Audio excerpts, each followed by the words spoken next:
একজন নারী আপনারা জানেন যে তার বাবার বাড়ি থেকে যখন শ্বশুর বাড়ি আসে, এটা হলো শ্বশুর বাড়ি, ওটা হলো বাবার বাড়ি, নারীর কোনো বাড়ি নেই। পেট্রোল পাম্পে নামার পরে আমাদেরকে বলা হয় এই দোকানটা কোত্থেকে আসছে, একজন নারী একজন দোকান। এর চেয়ে ঘৃণিত এবং নিকৃষ্ট কথা এটা মূর্খ মানুষ ছাড়া কেউ বলতে চাই নারী পুরুষের সমান অধিকার চাই, এটা হলো প্রথম চাওয়া। কারণ নারীরাও মানুষ, পুরুষও মানুষ। নারী এবং পুরুষের মধ্যে হয়তো শারীরিক ভিন্নতা আছে। আপনারা দেখছেন যে নারীরা পুরুষ থেকে কাজে কর্মস্থলে কোনো জায়গায় পিছিয়ে নেই। আমি একজন পরিবহন শ্রমিক, আমি পরিবহনের সাথে যুক্ত। আপনারা দেখেন যে নারীরা এই পর্যন্ত গাড়ি চালাচ্ছে বা ঢাকা থেকে বা বিভিন্ন প্রত্যন্ত অঞ্চলে বড় বড় জার্নি করে যাচ্ছে, কিন্তু এই পর্যন্ত কোনো অ্যাক্সিডেন্ট হয়নি। আমি প্রথমেই চাই নারী পুরুষের সমান অধিকার এবং সম্পত্তিতে সমান অধিকার। নারী এবং পুরুষের মধ্যে কোনো ভিন্নতা থাকবে না। কর্মস্থলে নারী পুরুষের সমান অধিকার চাই। থাকা দরকার হলো প্রথমেই চাই হলো পরিবারে সমান অধিকার, একজন শিশু নারী এবং শিশু পুরুষের।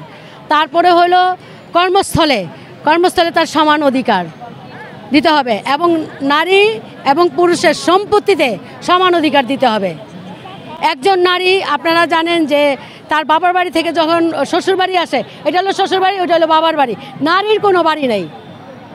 আমরা নিশ্চিত করে নারীর অধিকার চাই সম্পত্তিতে এবং সমস্ত কর্মকাণ্ডে।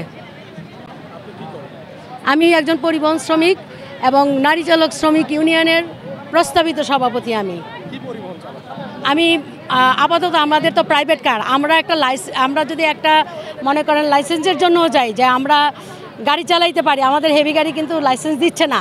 এবং আপনারা জানেন যে আমাদের দেশে এখন কিন্তু নারী প্রশিক্ষকও হচ্ছে, ইনস্ট্রাক্টরও হচ্ছে।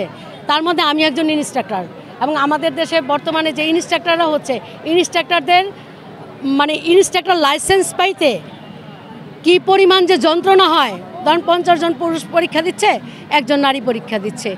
ওই নারীর তার পূর্বপুরুষ কী করতেন এবং সেই নারী বর্তমানে কি করছেন, তার পরিবারে কে আছে, তার কয়জন ছেলে কয়জন মেয়ে, এটা তো আমার পরীক্ষার পার্ট না।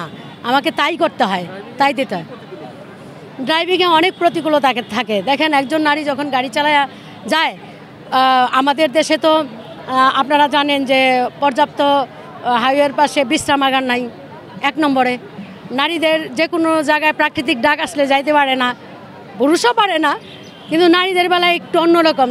যেহেতু আমাদের এই সমস্যাটা পৃথিবীর প্রতিটা মানব জাতির আছে, প্রত্যেকটা প্রাণীর আছে, সেহেতু আমাদের কিন্তু একটা পেট্রোল পাম্প বা কোথাও যেতে হয়।